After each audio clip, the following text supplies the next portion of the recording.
नमस्कार। आज के इस क्लास में हम लोग कुछ न्यूमेरिकल के बारे में जानेंगे और वो मोल कंसेप्ट पर आधारित होगा। इसे पिछले क्लासों में हम लोगों ने मोल कंसेप्ट के बारे में जाना है कि मोल कंसेप्ट क्या है, एवोगाड्रो संख्या क्या है, मोल किसको कहा जाता है, फिर आणविक द्रव्यमान क्या है, परमाणविक द्रव्यमान क्या है, ग्राम अणु क्या है, ग्राम परमाणु क्या है, मोलर आयतन क्या है, इन सभी चीज़ों के बारे में जानकारी हासिल किया है। और आज के इस क्लास में हम लोग उसी पर कुछ सवाल की चर्चा करेंगे कि आखिर सवाल उस पर कैसे आता है, कैसे अलग अलग सवाल उस पर लिखा जाएगा और कितना सवाल लिखा जाएगा और किस रूप में लिखा जाएगा, जो बहुत ही आसान सा चीज़ है। उस पर कुछ फोकस हम लोग पिछले क्लास में भी किया था, लेकिन आज हम लोग यहाँ जानेंगे कि इस पर सवाल कैसे आता है मोल कंसेप्ट पर। यहाँ हम देख रहे हैं एक एलिमेंट यहाँ लिया गया है कैल्शियम। पिछले क्लासों में सोडियम को लिया गया था। यहाँ कोई भी एलिमेंट लिया जा सकता है और कोई भी मॉलिक्यूल लिया जा सकता है। यहाँ हम ये समझ लें दोनों में यहाँ अंतर। यहाँ सम न्यूमेरिकल्स ऑन मोल कंसेप्ट, अर्थात मोल कंसेप्ट पर कुछ न्यूमेरिकल। उदाहरण के तौर पर हम यहाँ कैल्शियम एक एलिमेंट ले लिए हैं।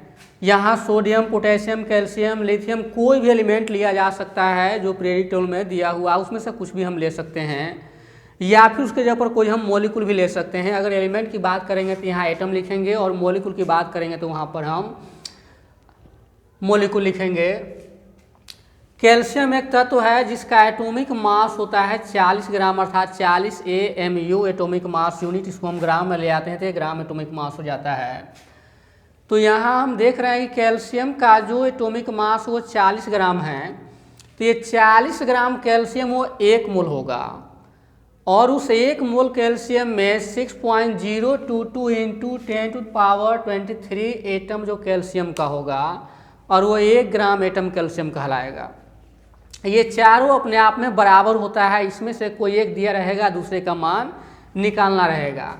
अगर हमको कोई दूसरा एलिमेंट लेना है, मान लीजिए कि यहाँ पर अगर हमको मैग्नीशियम लेना है तो मैग्नीशियम का एटॉमिक मास हो जाता है 24 ग्राम।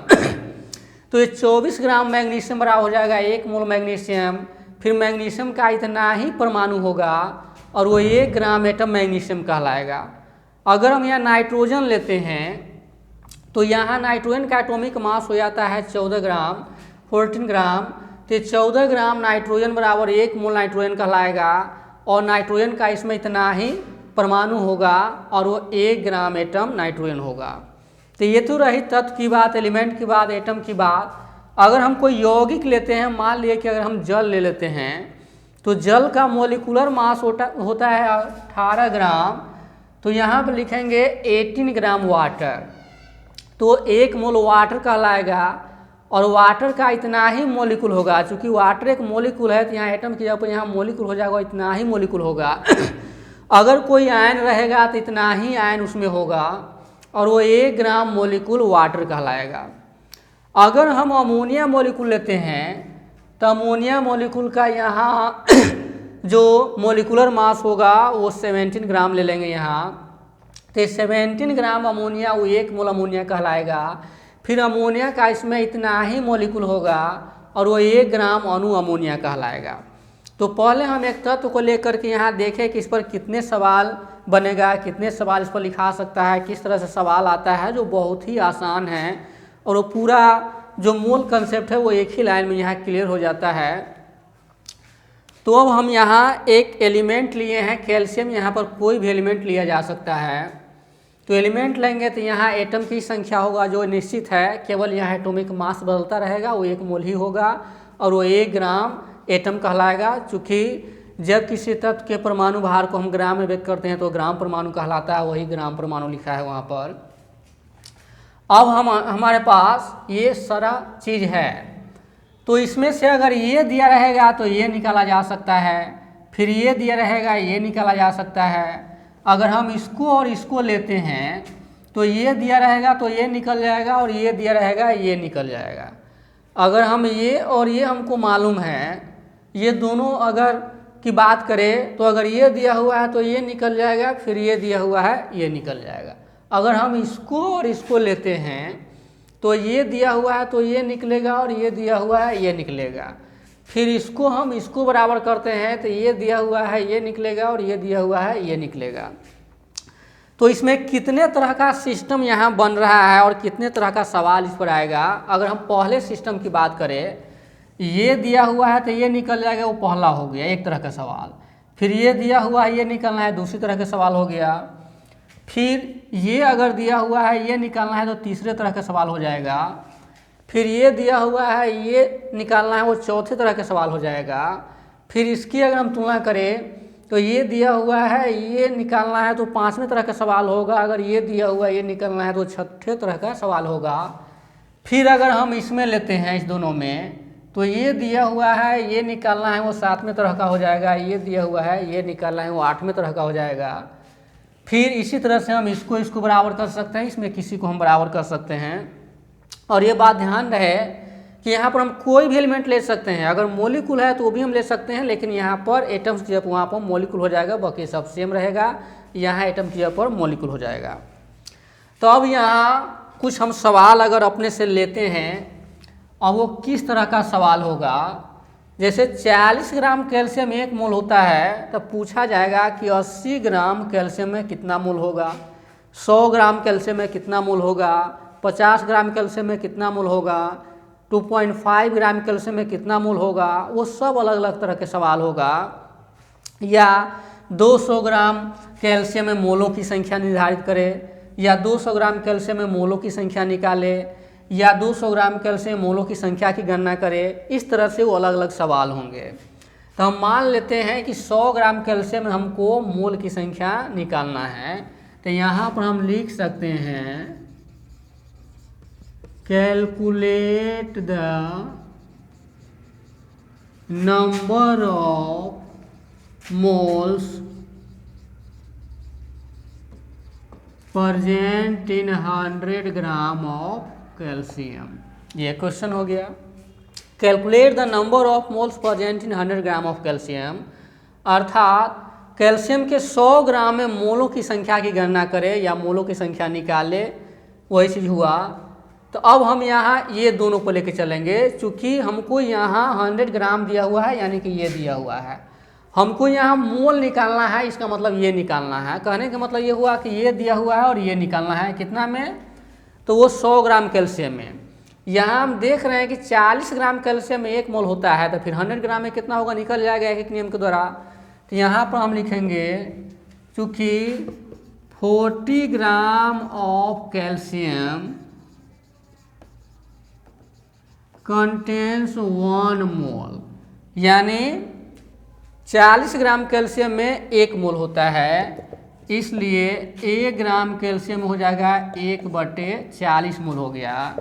इसलिए यहाँ 100 ग्राम कैल्शियम में 1/40 गुने 100, यानी 100 अपॉन ये 40, तो ये 2.5 मोल हो जाता है। तो यहाँ हम देख रहे हैं कि जब हमको निकालना रहेगा मोल की संख्या, जब ये मास दिया रहेगा, तो यहाँ हम देख रहे हैं कि 40 ग्राम कैल्शियम में 1 मोल होता है तो 100 ग्राम में निकालना है। तो यहाँ लिखेंगे 40 ग्राम कैल्शियम में 1 मोल होता है, इसलिए 1 ग्राम में 1/40, इसलिए 100 ग्राम में 1/40 गुने 100, उसको निकाल के कैलकुलेट करके हम निकाल लेंगे इस प्रकार से। तो इस प्रकार से यहाँ अमाउंट बदला जा सकता है। जैसे जैसे अमाउंट बदलेगा मोल की संख्या में डिफरेंस यहाँ पर आता चला जाएगा। तो इस तरह से यहाँ एक तरह का ये सवाल हो गया। ये कहता है calculate the number of moles present in 100 gram of calcium, अर्थात कैल्शियम के 100 ग्राम में मोलों की संख्या निकाले या गणना करे या पता लगाए। कुछ भी इसी तरह से लिखा जा सकता है, चाहे वो हिंदी में हो या अंग्रेजी में हो, सवाल इसी तरह के लिखे जा सकते हैं। तो यहाँ हम देख रहे हैं, पुनः इसको जान ले कि यहाँ हमको ये दिया हुआ है और ये निकालना है। तो जो दिया हुआ है उसको पहले रखेंगे, जो निकालना है वो बाद में रखेंगे। कम में भाग करेंगे और ज़्यादा में गुना करेंगे। यही एक एक नियम है। एक एक नियम की पढ़ाई दूसरी क्लास में होती है। ये फार्मूला पर भी बनाया जा सकता है, लेकिन फार्मूला रटना पड़ता है।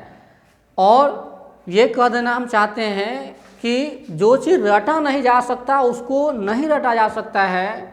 उसको जो चीज़ समझने वाला है उसको हर हाल में समझना होगा। हर एक चीज़ को नहीं रटा जा सकता है, और जो चीज़ रटने वाला है उसी को हम रट सकते हैं। जैसे मान लीजिए कुछ अगर है रेडिकल है, वैलेंसी है या कुछ है, फॉर्मूला लिखने के लिए विद्यार्थी को शुरू में कुछ याद करना पड़ता है।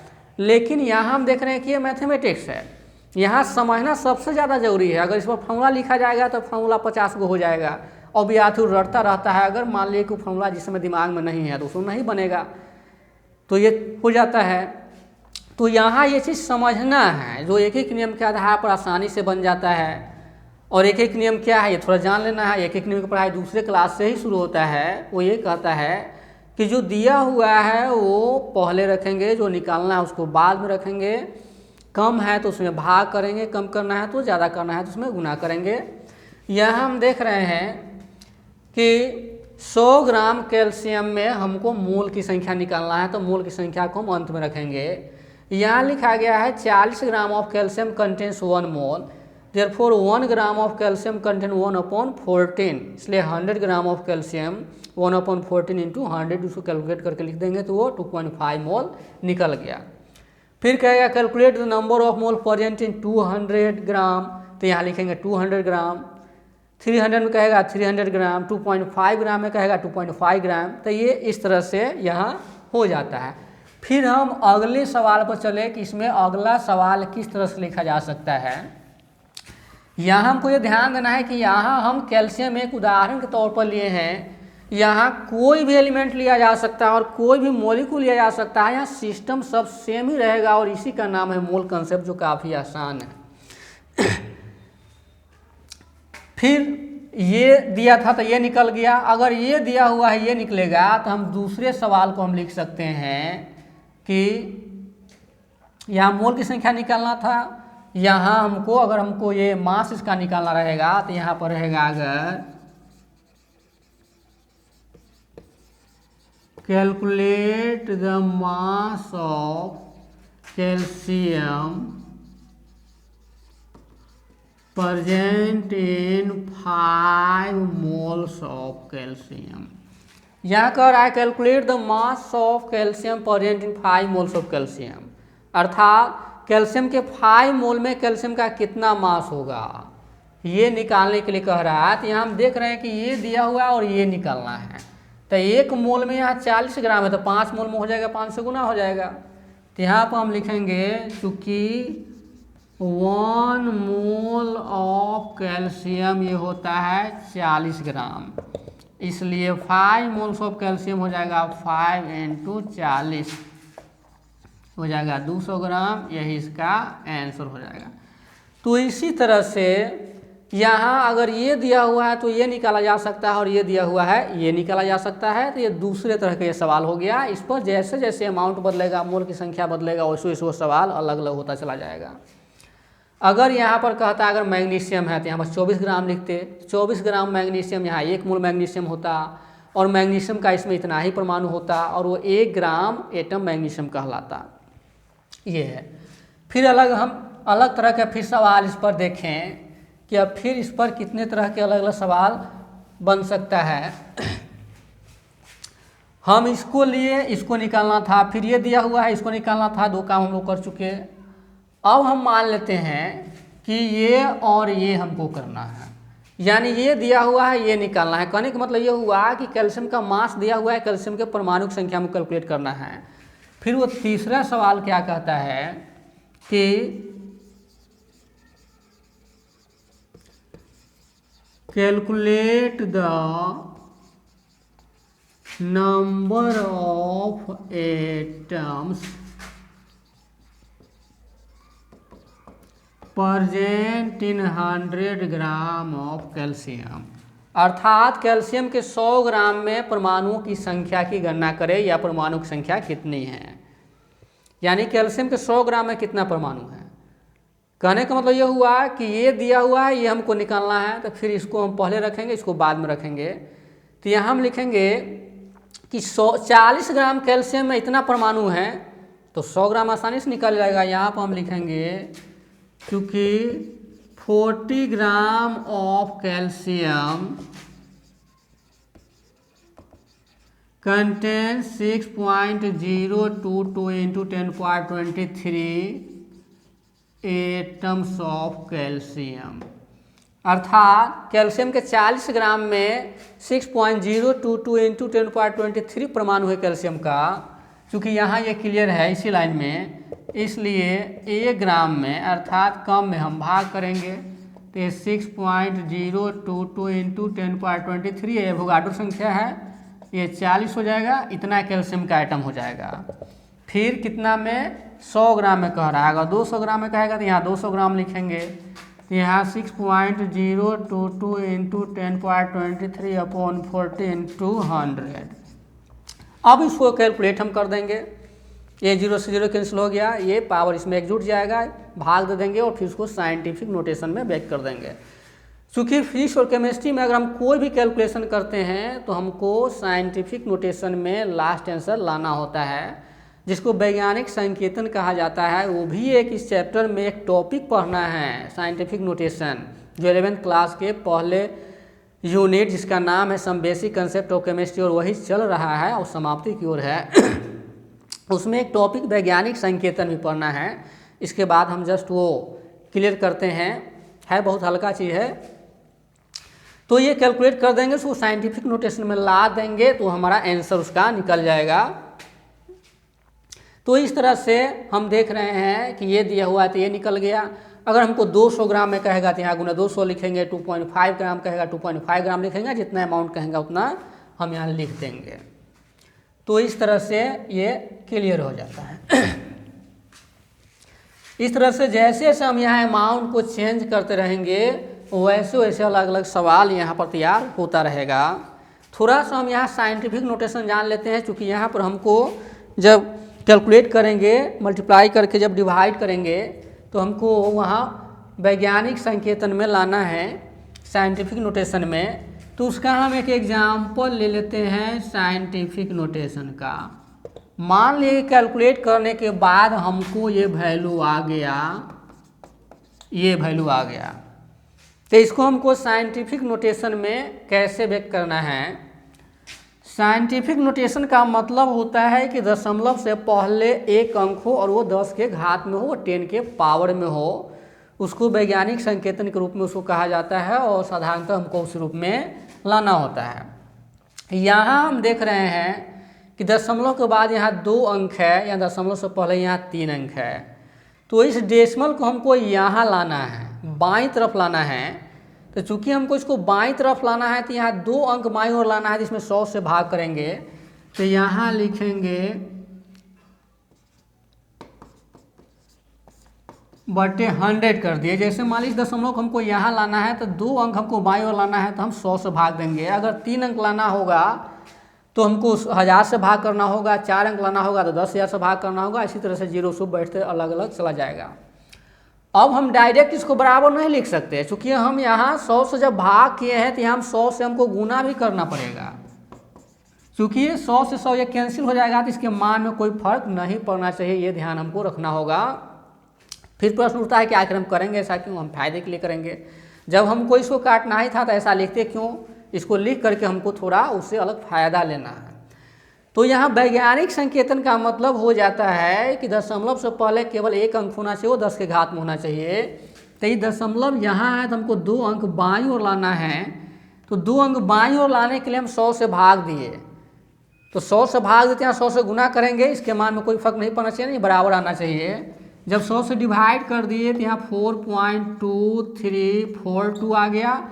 तो 100 से डिवाइड कर दी तो इतना आ गया, गुने 100 है तो यहाँ पर हम इसको 10⁻2 लिख सकते हैं। ये वैज्ञानिक संकेतन हो गया, ये है। तो ये पहला एग्जाम्पल हुआ। कुछ और एग्जाम्पल हम ले लेते हैं। अगर दूसरा एग्जाम्पल है ना, हमको इतना अगर दिया हुआ है, इसको कहता है वैज्ञानिक संकेतन में लिखने के लिए। तो यहाँ हम देख रहे हैं डेसिमल यहाँ है, इस डेसिमल को हमको यहाँ लाना है। कहने का मतलब ये हुआ कि दशमलव से पहले एक अंक होना चाहिए। तो यहाँ 1 2 3 4 अंक दाहिनी ओर हमको दशमलव को ले जाना है।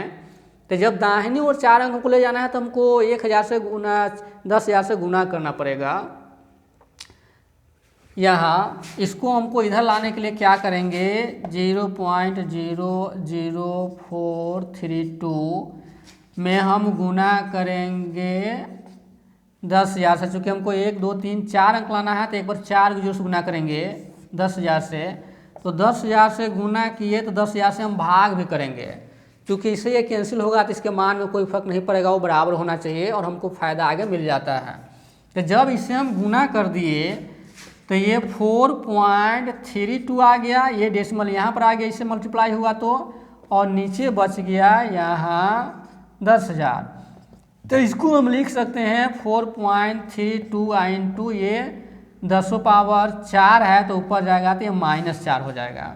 ये नीचे 10⁴ है जो ऊपर जाएगा तो वो -पावर हो जाएगा। ये वैज्ञानिक संकेतन अर्थात साइंटिफिक नोटेशन में वो चला आता है।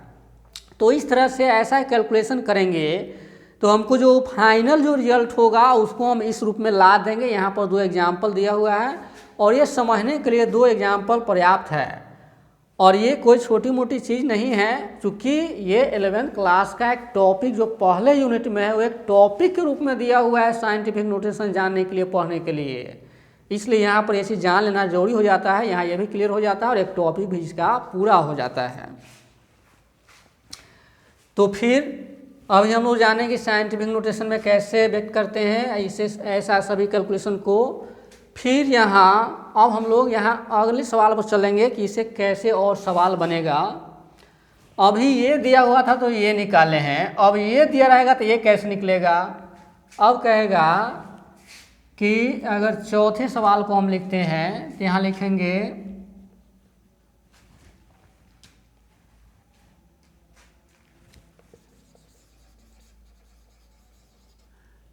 Calculate the mass of calcium present in 200 atoms of calcium.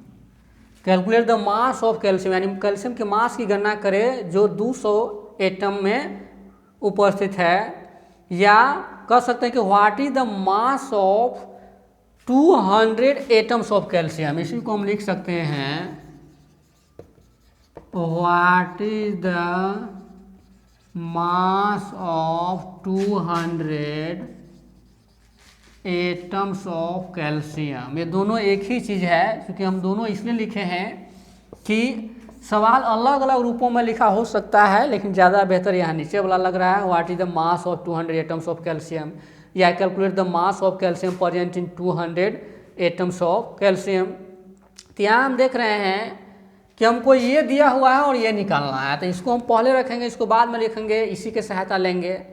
यहाँ हमको 200 एटम का मास पूछ रहा है, तो इतना एटम का मास हुआ 40 ग्राम, तो यहाँ लिखेंगे चूँकि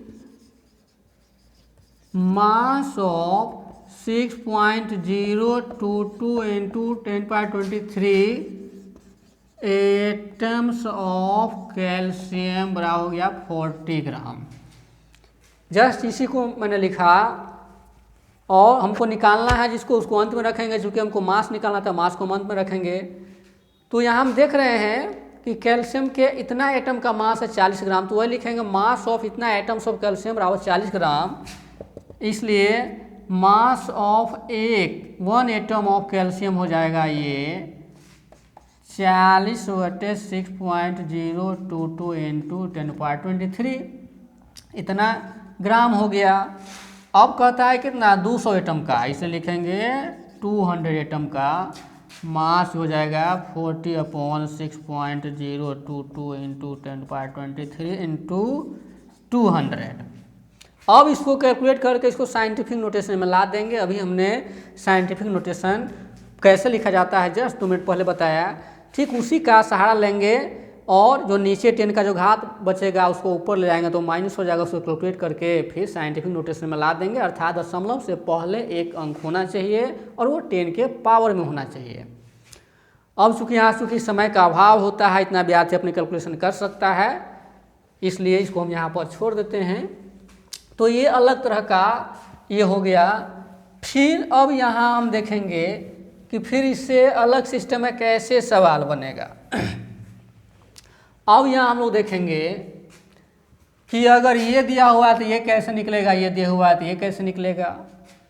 अब 1 मोल कैल्शियम में इतना एटम होता है कैल्शियम का, अब कहेगा कि 2 मोल में कितना होगा, तो इसमें 200 गुना कर देंगे। कैल्शियम के 3 मोल में कितना परमाणु होगा, तो इसमें 3 से गुना कर देंगे। क्यों? क्योंकि यहाँ 1 मोल कैल्शियम में इतना परमाणु है, तो 2 मोल में इसमें 2 से गुना हो जाएगा, 3 मोल में 3 से गुना हो जाएगा, 2.5 मोल में कहेगा 2.5 मोल से गुना करेंगे, 1.5 मोल में कहेगा 1.5 से गुना करेंगे, यही है। फिर अगर ये दिया रहेगा तो ये, यानी इतना कैल्शियम का जो परमाणु है वो 1 मोल कैल्शियम कहलाता है। तो फिर जितना एटम कहेगा उसमें मोल की संख्या निकाल लेंगे। यहाँ हम लिख सकते हैं अलग सवाल,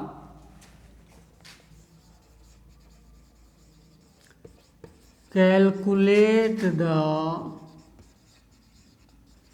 नंबर ऑफ मोल्स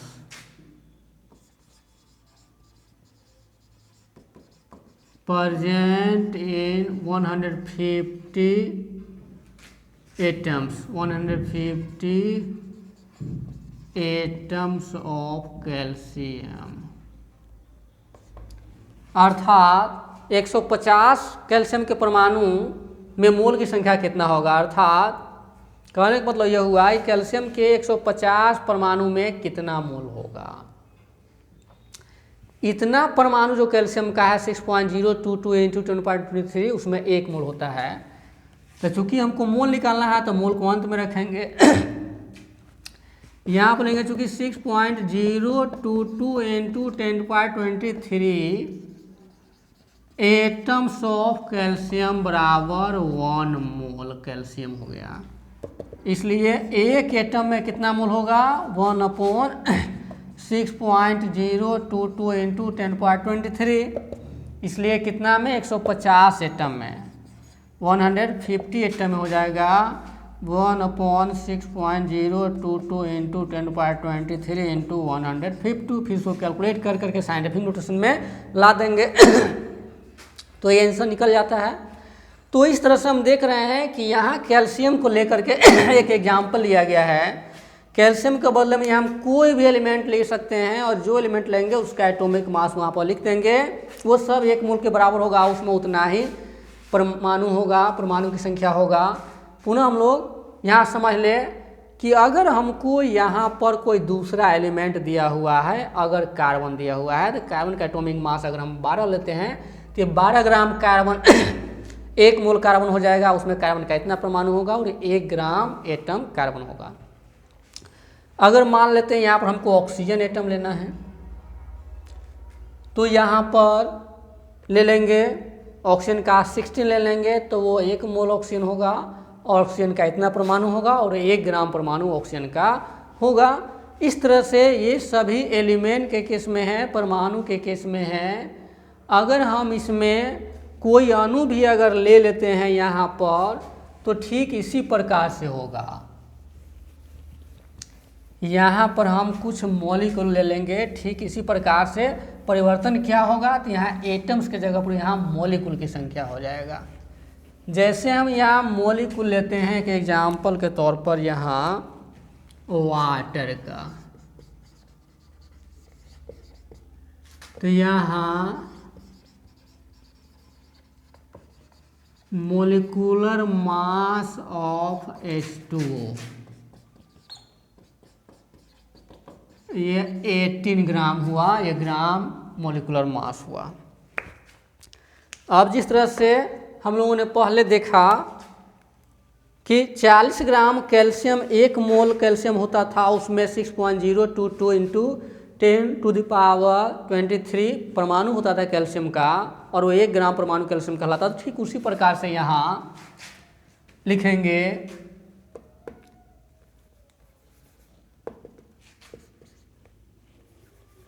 चूँकि 18 ग्राम ऑफ वाटर बराबर 1 मोल वाटर हुआ, बराबर इसमें 6.022 इंटू 10⁻23